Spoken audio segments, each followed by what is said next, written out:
joined with Eli. Eli will introduce himself shortly. But yeah, today's episode's a really, really interesting one, I think anyway. We kind of connected a couple of weeks back, had a quick chat, get to know each other a little bit. But yeah, I'm really interested in what he's been building at Searchless, what's been happening there. And we joked a little bit, but maybe it's the recruitment killer. It might put me out of a job soon enough. I'm sure you'd hope so. I'm hoping not so, but I'm really interested in where this goes. The project's super, super cool. And obviously it's all mostly written in Rust. So yeah, I'm really interested in speaking to Eli today, but thanks very much for joining me. Would you mind kind of giving us a bit of a background of yourself? How did we get here? What's your journey in tech? Yeah, talk a bit about yourself. Sure, yeah. Thanks for having me, Cedric. Yeah, so it all started when I was like a kid, really. I liked games, so I wanted to make them, right?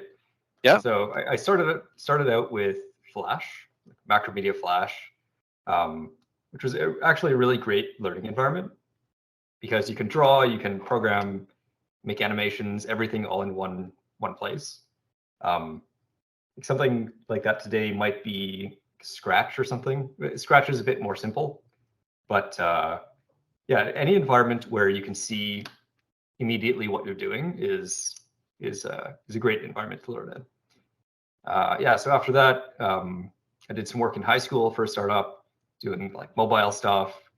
Went to university, did a bunch of like internships over summers and such. Kind of all over the place. Like I've done mobile, I've done web development. For my longest internship was 16 months. 16 months, and I was doing embedded development with like C and a little bit of C++. After university, I did some like financial software work. Then I ended up at Amazon after that, working on Alexa, which was actually quite a bit of fun.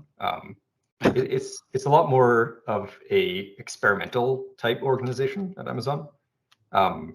So you have a lot of freedom to play around and see if things like move fast and break things type thing, right?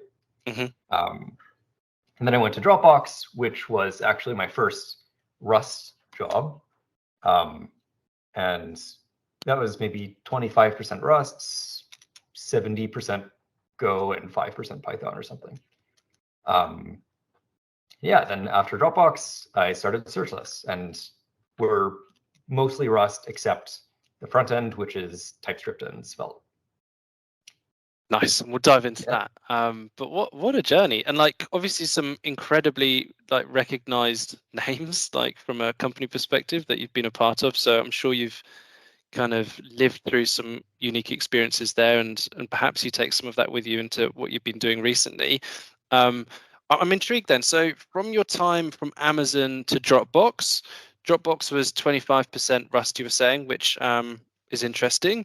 What specifically, if you're allowed to say, like you don't need to go into too much detail, but like what specifically were you doing with Rust during your time there?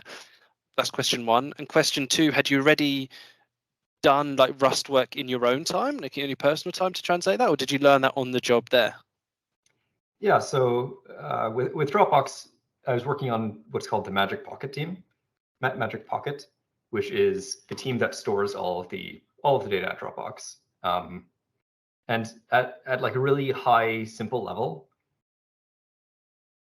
people give us data in blocks of 4 megabytes, and we store it. And we keep it safe, and we replicate it across a bunch of different servers, across different server farms, and make sure it stays safe. So that's at high level what I was doing. At a lower level, our Rust services were the ones running on the actual servers. So like on the storage servers rather.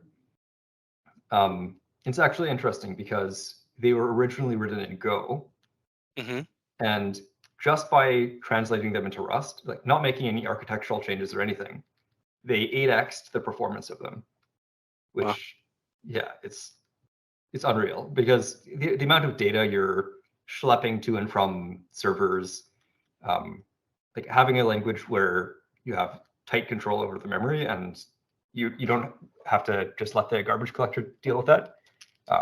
Massively improves performance. I mean, that's incredible, to be honest, right? For such a quick, simple fix. It's no surprise then that organizations now, I mean, we're in 2024, so we can say this these days. I think a couple of years ago, when this was all still quite new as a concept, like Rust, I mean, and being used in these kind of professional environments, certainly at like a Dropbox level company, that shouldn't be a surprise anymore, but it still sometimes is to hear like something so simple. Like, it's almost, why are companies not doing it? Why are they not adopting it? And I mean, we've spoken about that hundreds of times on this podcast, but also just in general. Obviously, there are its limitations in terms of maybe picking it up and learning the skill, and it's quite tough. But although that myth might be slowly getting busted now as well. But just hearing a simple line like that, we 8x performance of what was going on down there, is ridiculous, isn't it? I don't know. It's mad. Yeah, it's kind of insane. Like, I guess it's not like really a simple change. It's, you have to rewrite everything. But, Sure. yeah. Yeah. But yeah, it's kind of unreal how much better it works. Having said that, I think for some types of services, you might not notice as much of a benefit. Like, maybe you'll need a smaller cluster of web servers if you use Rust or something. But when you have like thousands of servers, like I did the back of the envelope math once, and the amount of hard drives we have would weigh as much as 8 blue whales, or 5 blue whales, or something like that. It's kind of unfathomable. Outrageous. Like, you put them all in a pile, and it's kind of unreal. So at massive scales, it definitely makes a huge difference.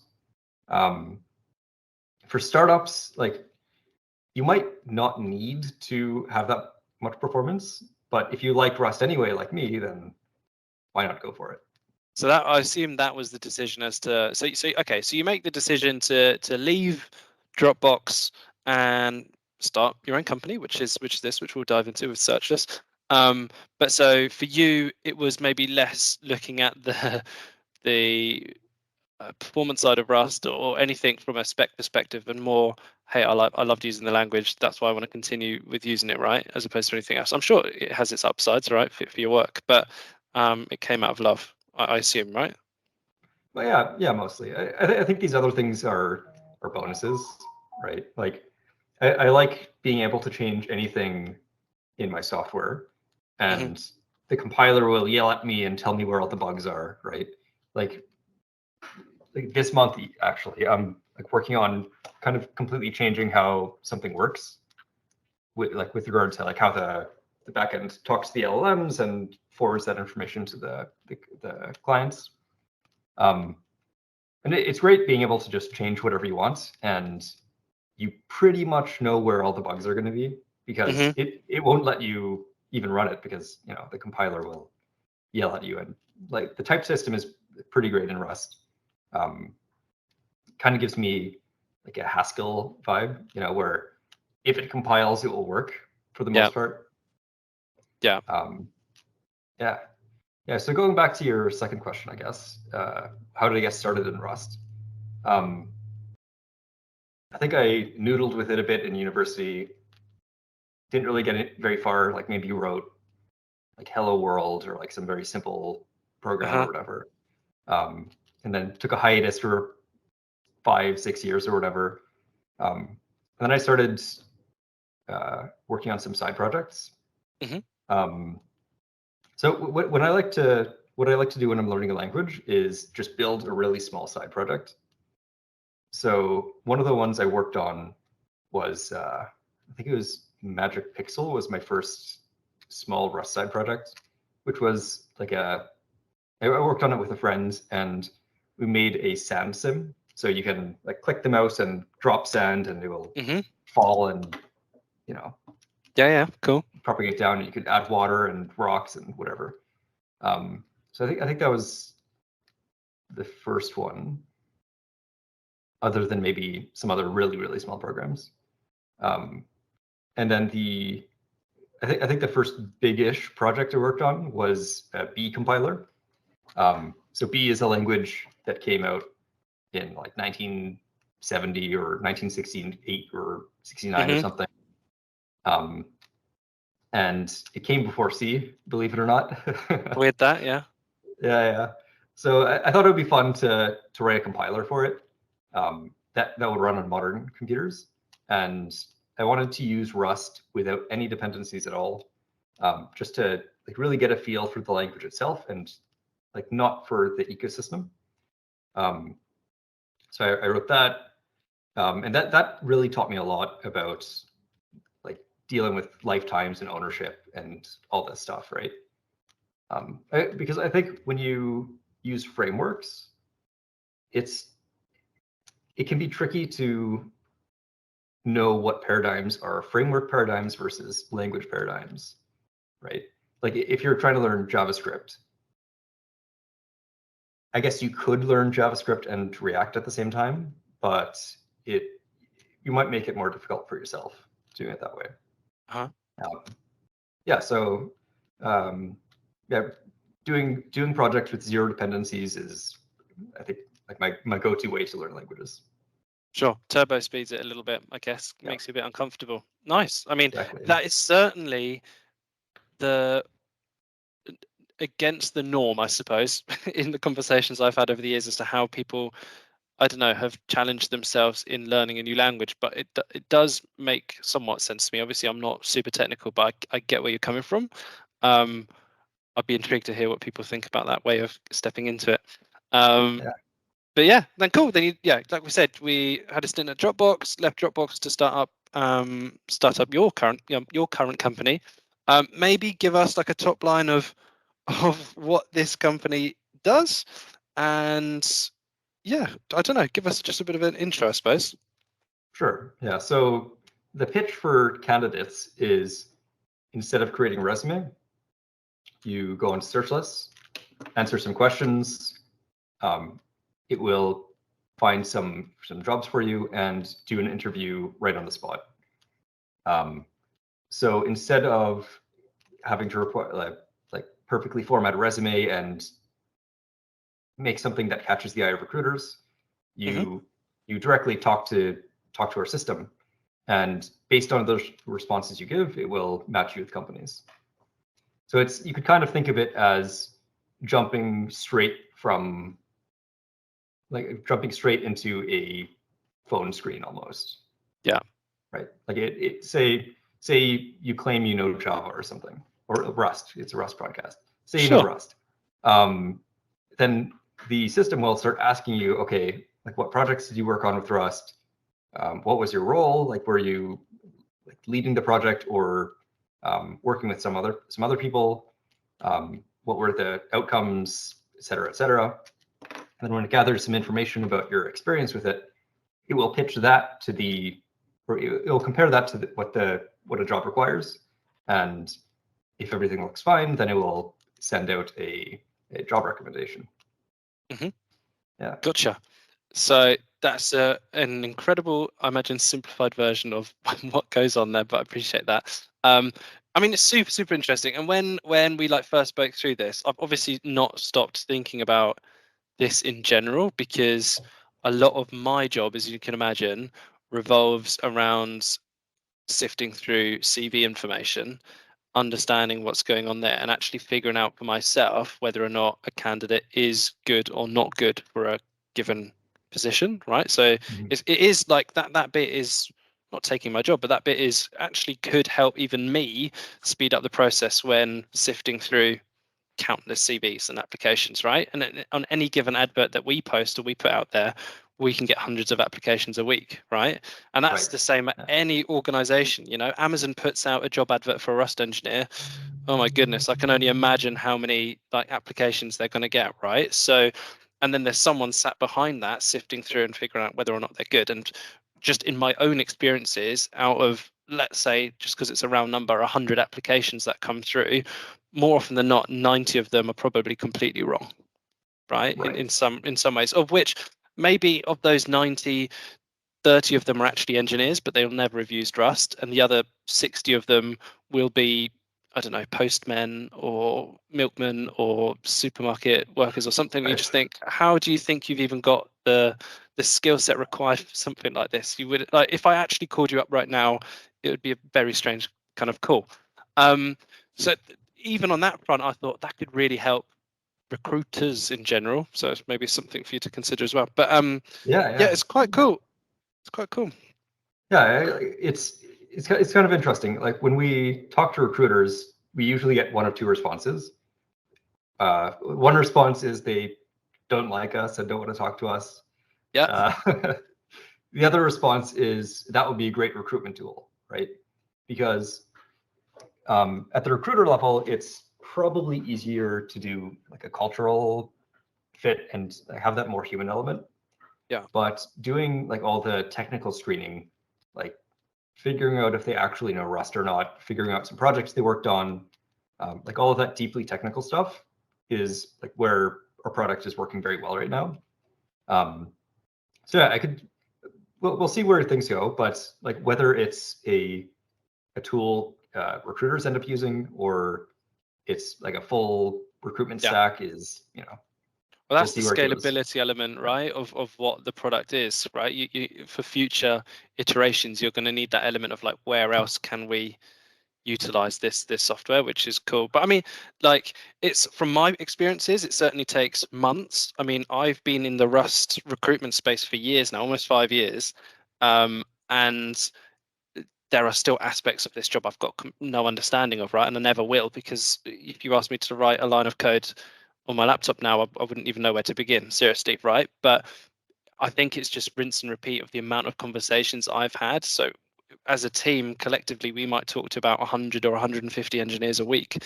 So you kind of do learn by proxy the terminologies and what goes ins and outs. But I mean, it's taken me years, right? So if I can cut that down by using something like what you're building, amazing, right? It just kills my time. It gives me more time, sorry, to go and actually do the human element of the job. And I don't think necessarily that that's ever going to change. Like there still is an element of that, because we still need to talk to candidates, or candidates still need to talk to a company, understand what's going on, who am I actually working with. But it's a really, really interesting prospect, which is why I wanted to kind of chat through this today. Maybe if we could go a bit deeper on the technical side then, as to how that's built and what that looks like in the background. So mostly everything's written in Rust, and bits of your front end are written in Svelte, which we'll kind of talk about a little bit later. But from the Rust perspective, like, or the back end perspective, could you give a bit of insight there as to how things have been built, like what kind of your process has been, and how you integrate LLMs into what you're building there? Because yeah, again, it's rare that we see that Rust LLM hybrid merging together, or historically anyway, we're seeing it a little bit more, and there's a rise of it. But yeah, what's your experiences in that? Please share. Yeah, so I guess like at a very high level, it's running with a web server with Axum. So yeah, the entire backend is built in Rust, and that's where all the fun stuff happens. And then there's I'm actually generating the API with a library called utoipa. I'm not sure if that's how you pronounce it, but it's pretty cool. Basically, you can define your API endpoints and models in Rust, like in Rust structs for your models, and then it will generate an API spec with OpenAPI. So with that, you can generate a TypeScript replica of that. So on my front end, I have access to all my API models, and I don't even have to write them twice. And it's nice being able to write everything just in one language. And I don't have to deal with understanding how to write OpenAPI specs or anything. utoipa just does all that for me. Yeah, so Axum and utoipa are, I guess, the web things there. Sorry, what was your? I think No, and then a lot of that's okay. No, you're Yeah. completely on the right track. No, that's helpful. It's how the work that you have been doing in Rust, and it's interesting that you've chosen just that as your base language, right? But how that interacts then with the language models that you have been building alongside it, because I suppose that is really the core element of the product, right? And it's the development of that, and how has Rust been easy to do that with, or has it been, is it a tough partnership there? Like, do you get a bit of fight back on it? Like, what's your experience been with that? No, it's like, honestly, like the amount of work I spent getting Rust to work with different language models has been a couple days maybe, because at the end of the day, all an LLM is doing, all it's doing is generating text, right? So with the OpenAI API, for example, it's just a regular REST API. So I just wrote some code to interact with that, and you feed text into it, and it returns text back to you. So like, it's not like hooking into these APIs isn't rocket science.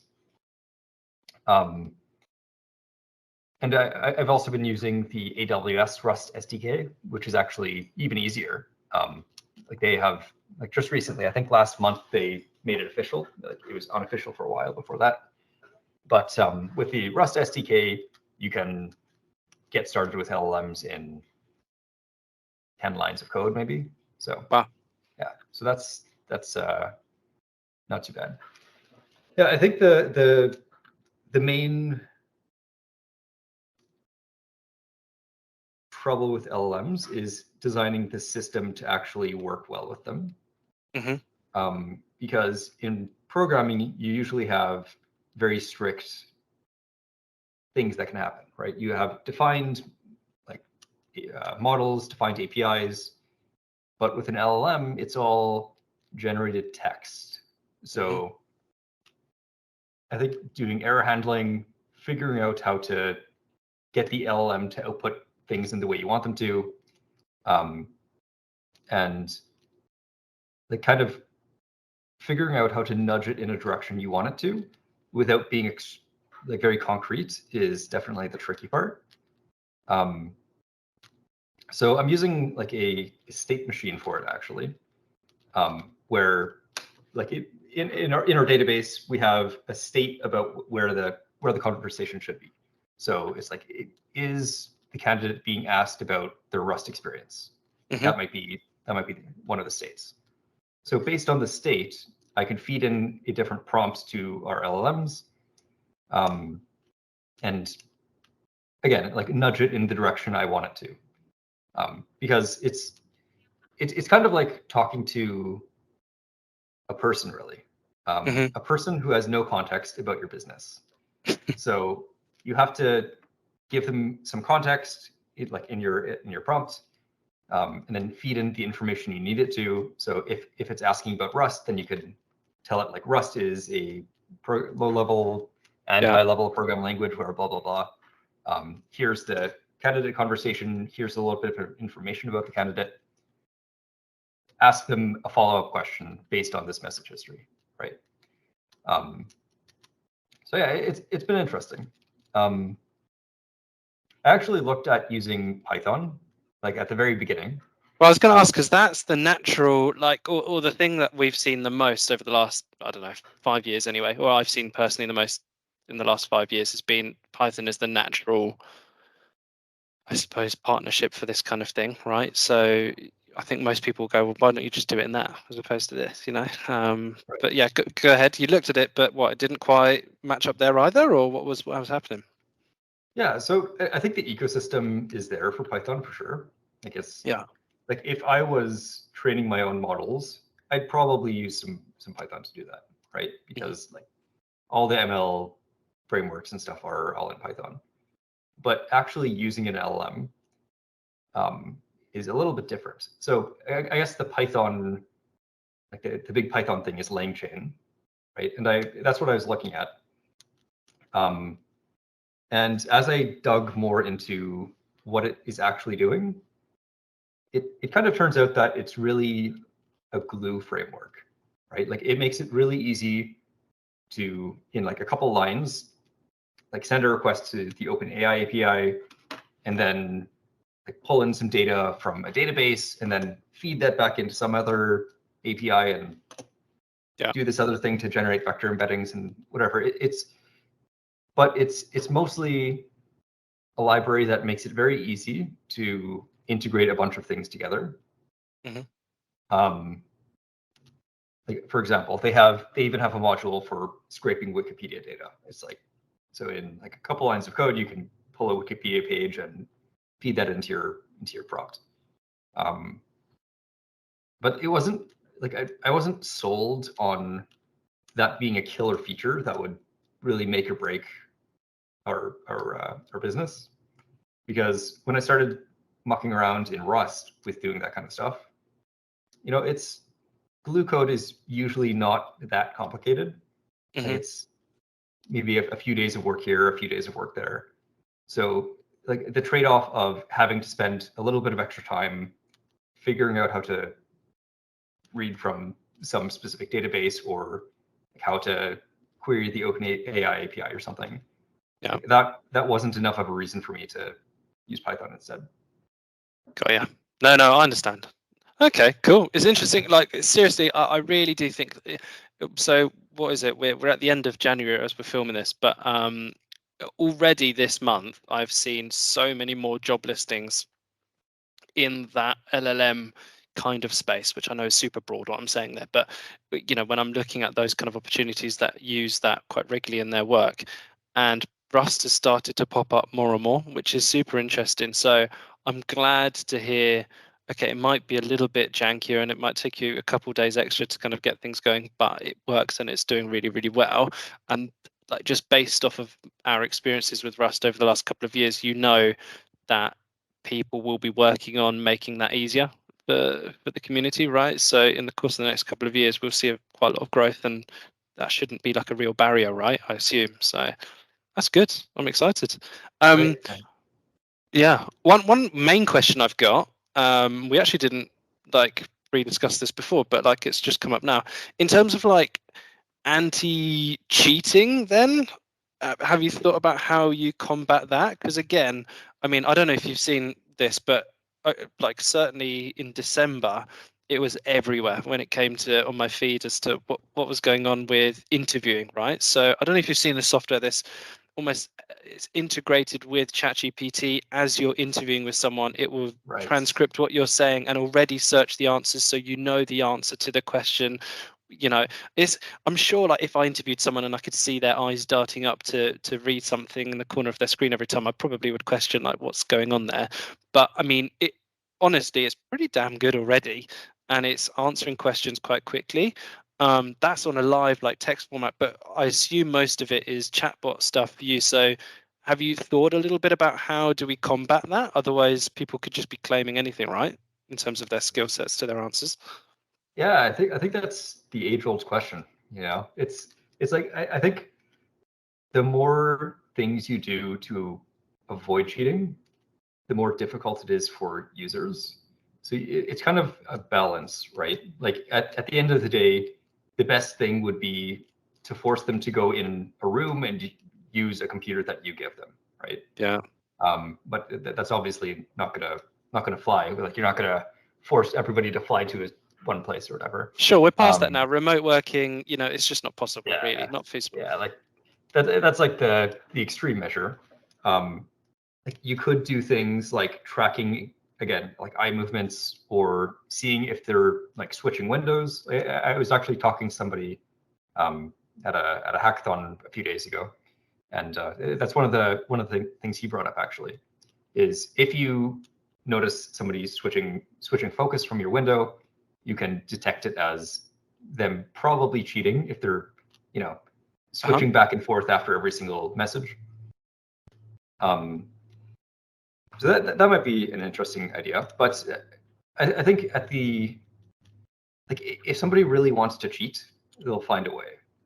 Sure. Right? Like somebody who doesn't know Rust could ask me to pretend I'm them and just go on their account and just give a bunch of answers that sound convincing and get them past the screening, right?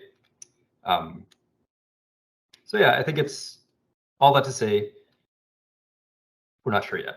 We have some That's ideas, fine. but I it's a was tricky just situation. intrigued. It's difficult, man. Trust me. And the rise of fake profiles has been crazy. This last year, in years gone by, I never really had this issue, but in 2023, I had this issue come up so many times. My team and I almost, well, twice a week maybe, we'd come off a call and go, great, that was a fake profile. Like you're talking to someone on Zoom or Google Meet or whatever it might be, but you just know within 3 seconds that that person isn't who they claim to be on their CV and has no idea what they're talking about, and everything's super robotic and they're clearly reading it off of something. But yeah, you're right. Just even creating that barrier in itself might stop people from the lazy cheaters from cheating anyway. They go, oh, well, that's already at one level too much effort, so I'll leave it there. Right. And no matter what, you would probably still be found out in the next 1 or 2 stages, right? So it's fine. I was just intrigued because it's getting incredibly sophisticated and completely for free. And it's a challenge we face in our industry a lot. And actually, that's one of the elements from my perspective in my job right now that I can offer people of like, I'm your anti-cheat barrier for random people that are trying to apply to your jobs at the moment, right? So it's just something to think about. But yeah, I think this problem has been around for a long, long time, especially in school as well, right? Like, there's like this conversation is happening in education as well. Like, yeah, what if people just use ChatGPT to write all of their essays and whatnot?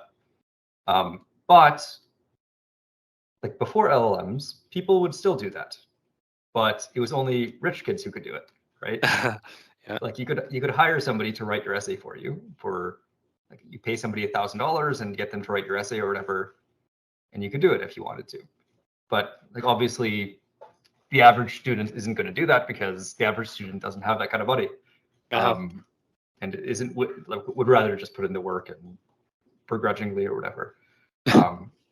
But yeah, now that everybody can access it, it kind of exposed an existing problem, I think. And even in interviewing, like I've heard of people like messaging their friends during remote interviews and stuff. Yep. And all this kind of stuff. And it's like there's like one person's answering a programming question, but actually there's 4 different people looking at it. It's like, yeah, it's tricky. If people are, I think people could like always like find a way around this. But yeah, it's a tricky problem. Indeed. No, 100%. It's like a larger topical issue, right? And you're right, it stems right down to educational stuff right now. And I know for myself, if I was at school right now and had that kind of access and the ability to do something, it would be incredibly difficult not to utilize it in some form, right, for myself. So yeah, I don't know how that goes, but maybe we go off topic there. So then in terms of the final piece we wanted to chat about was, look, I've also in the last year or two been reading and talking to countless people in the Rust community around how Rust has been used on the front end and a real rise in that.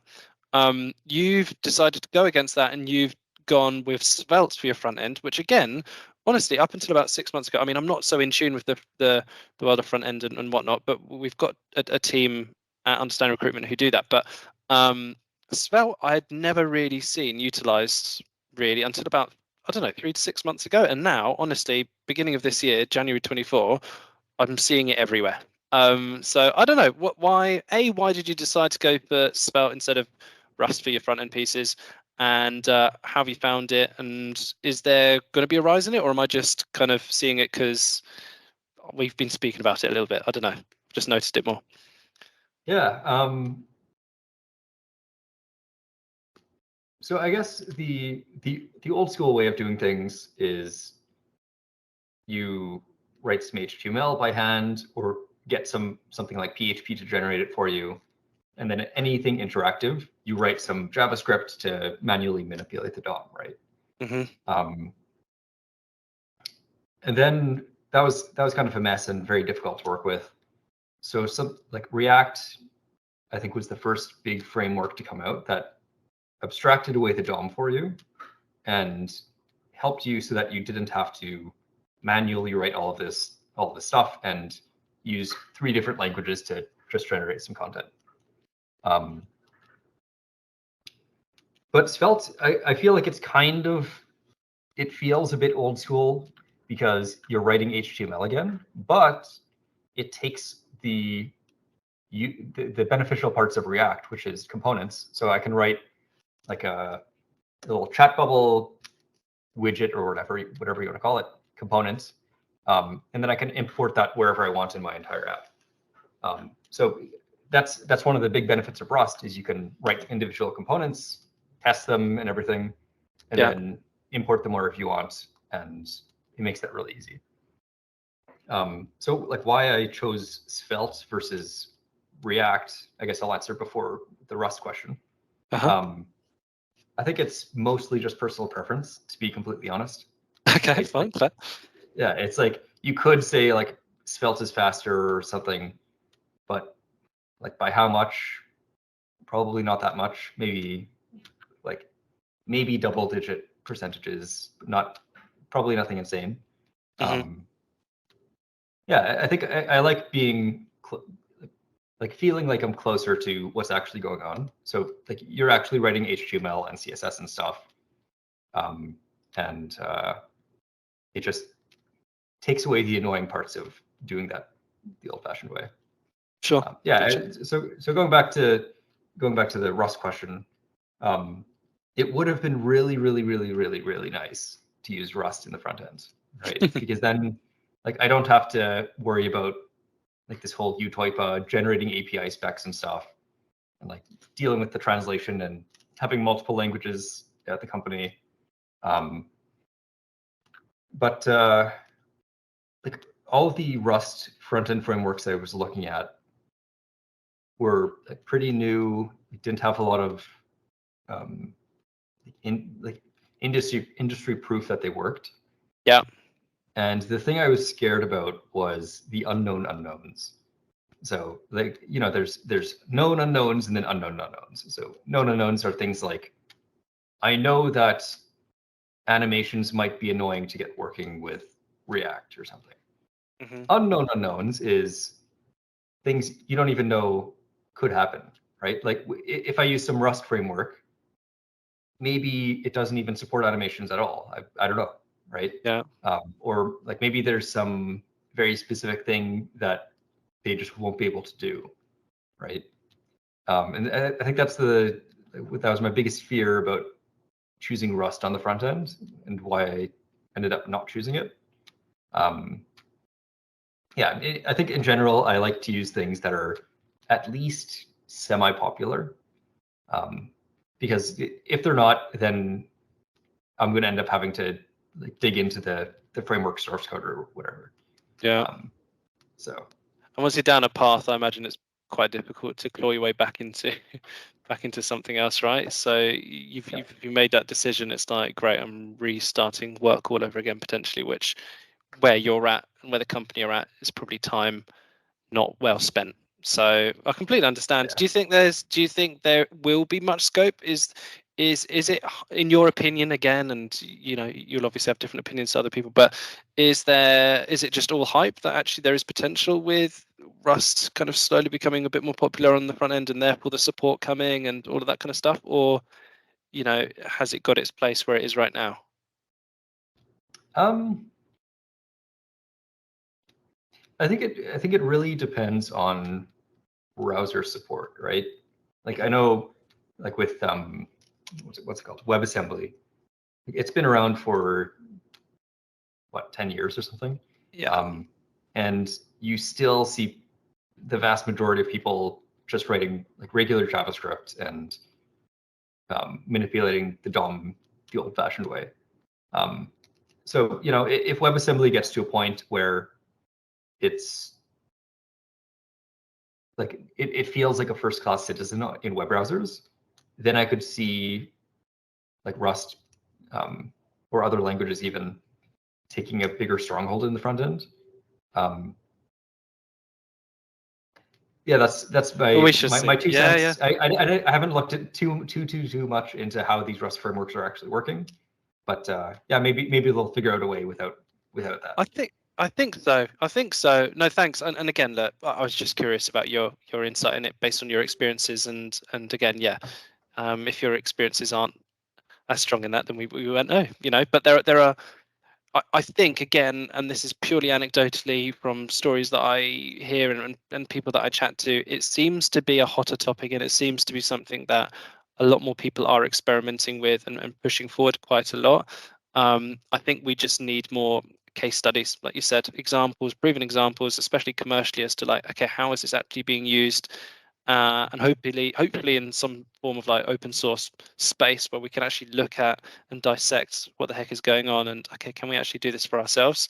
Let someone else, I suppose, be the guinea pig and try Right. and fail, and let me learn from those mistakes. But it seems to be something that people are really interested in, and it's growing. So hopefully we've got something to look at by the end of the year, maybe.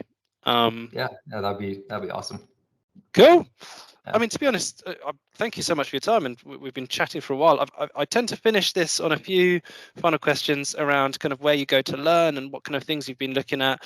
We kind of covered off a little bit as to how you learn. You know, I think it's clear that you're an advocate of try things in your own small projects. That's how you've learned. I guess you wouldn't have done much differently, but let's say knowing what you know now about Rust and where you are as an engineer with the language and your experience with it, is there anything you would have done differently and maybe speeding up the process and learning things quicker and getting to grasp with it quicker, or not? Or like, what advice can you give anyone who might be just learning or just starting, or maybe even in intermediate level, trying to just take it to the next step?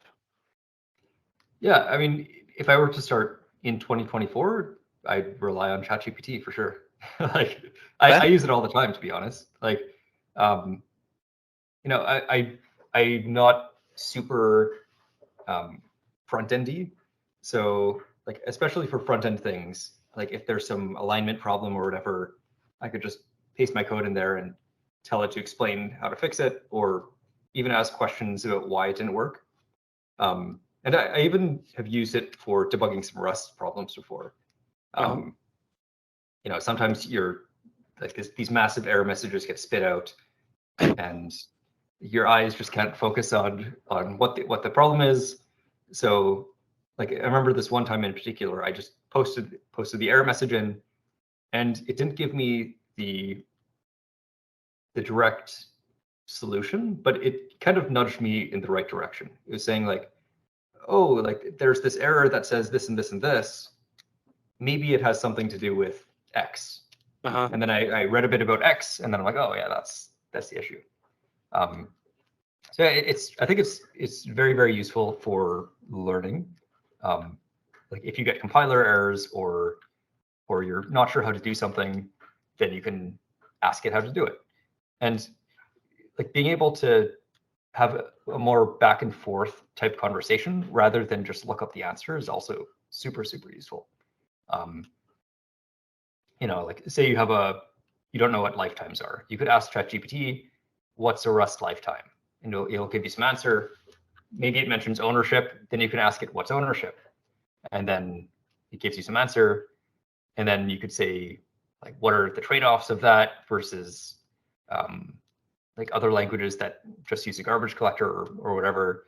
Yeah. And you could have a full conversation and like really dive deep into these topics in a way that you couldn't do like when I was just learning Rust. So It's super interesting. I mean, we don't need to really dive too much into that, but the rise of ChatGPT has been so helpful for so many people in such a variety of different industries. I mean, I use it pretty much every day myself, so obviously in a completely different sense, but actually from a learning sense as well, even for me, has been incredible.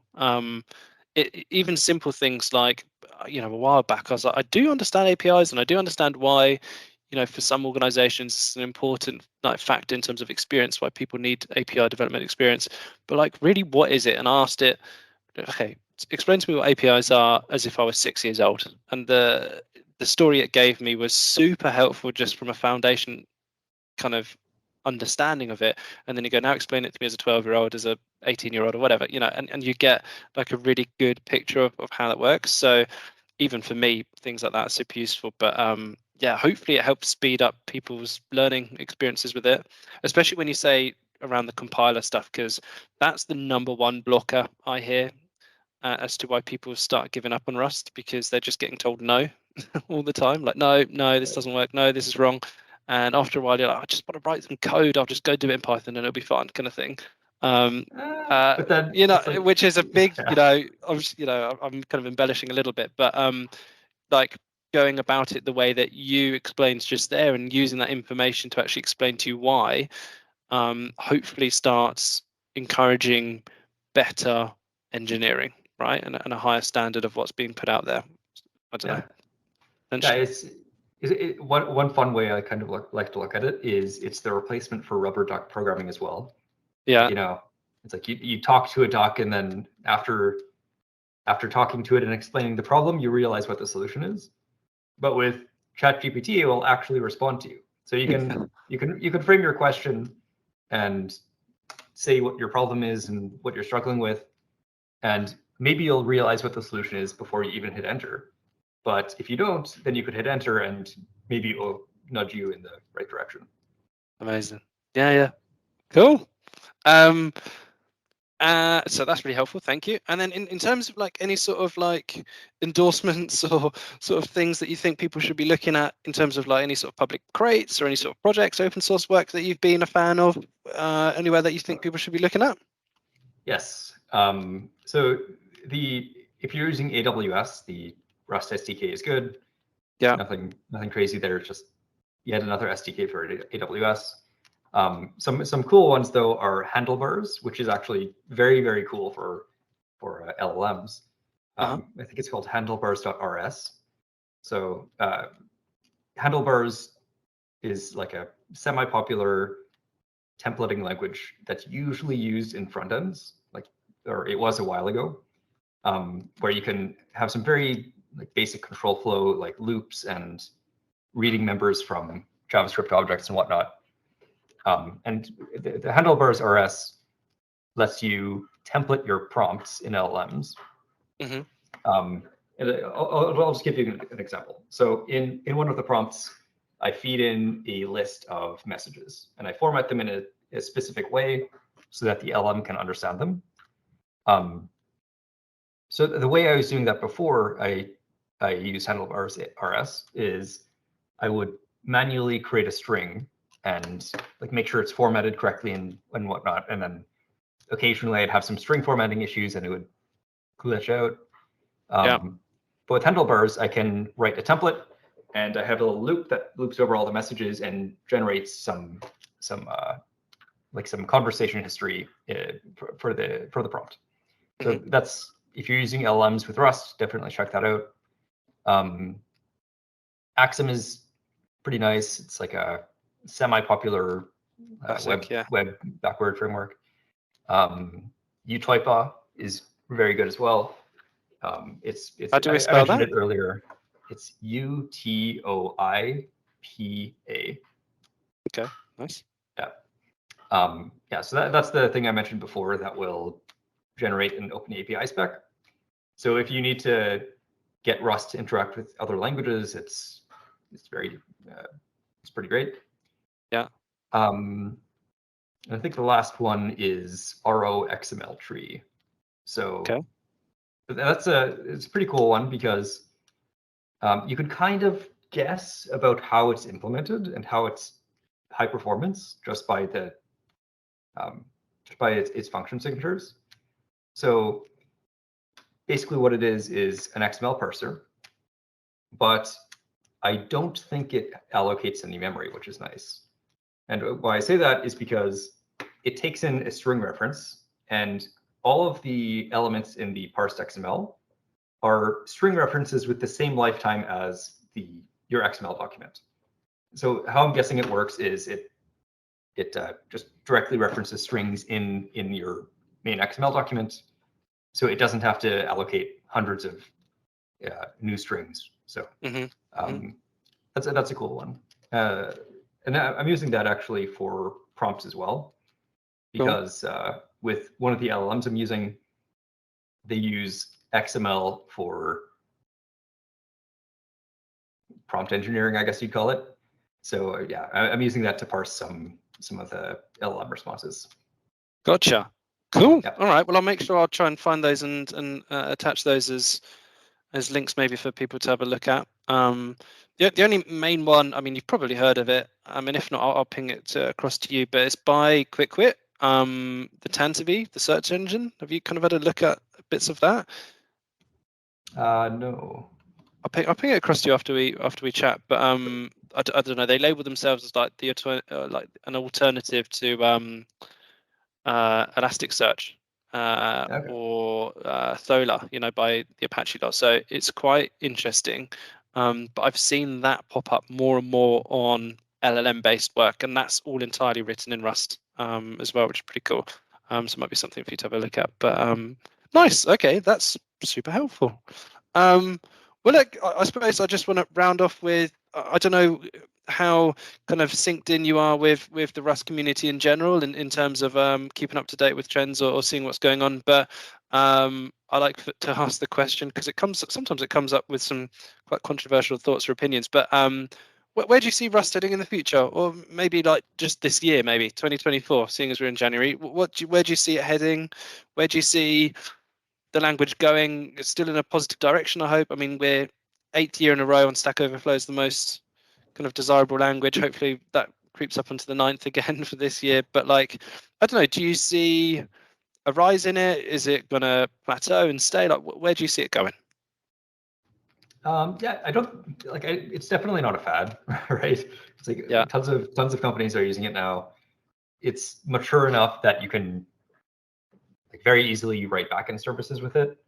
And a few years ago, I think it was more of viewed as a C replacement, but I think that changed recently. Because nobody would ever write. Well, most people wouldn't write a backend web server with C, right? Mm-hmm. But people are doing it in Rust now, so I think it's kind of moved away from that very low level language replacement space into a more general purpose language. Yeah. Yeah, so I think this year, all and everything backend related, Rust is ready for all of that, I think.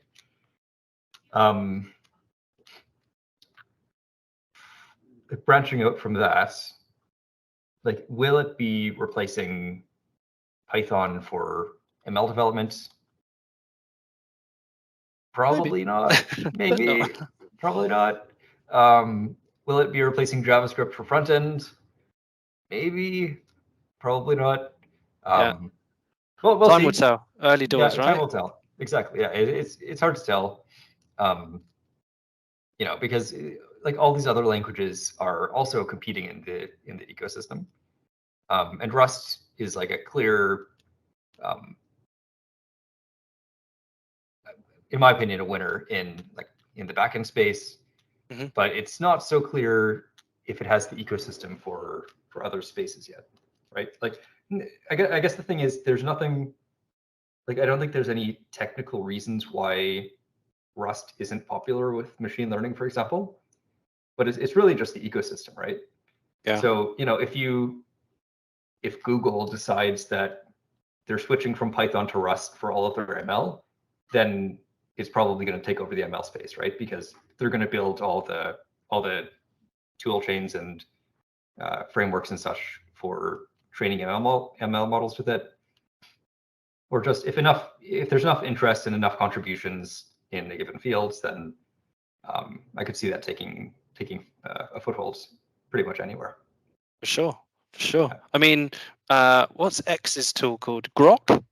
It's Grok, Yes. I think. That's all entirely written in Rust as well. So, Really? it's yeah. It will, I don't know entirely. Don't take my word on that one bit. Maybe I need to fact check that. But I know that even when they posted about it early on, they were really proud of that it was written in Rust. So, and the community in general backing it quite a lot a couple of months ago. So, yeah, I wouldn't be surprised. Again, like, is it here to take over?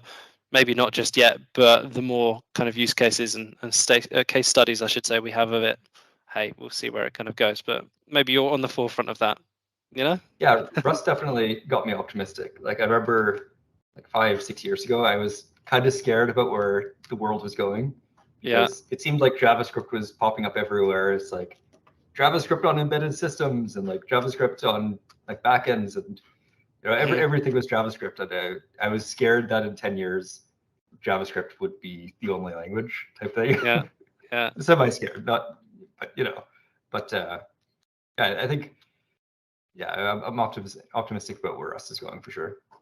Good. Me too. Well, let's hope that 2024 brings some more success and some more great stories within that. But Eli, thanks so much for today. I really appreciate your time. Thanks for your insights on things. Thanks for your opinions. It's really cool to have a chat. We could have probably gone on for hours longer. So thanks very, very much for your time today and learning a bit more about you and Searchless. I hope you don't mind if people reach out to you and ask some questions or have some chats and spur some further conversations. Obviously, the links to all of your work and yourself will be in the descriptions to this recording. But thanks very much, and I hope we get another chance to do a part 2 sometime soon. Awesome. Yeah, thanks, Cedric. It was great being on the podcast. Cheers, mate. See ya. Bye. See ya.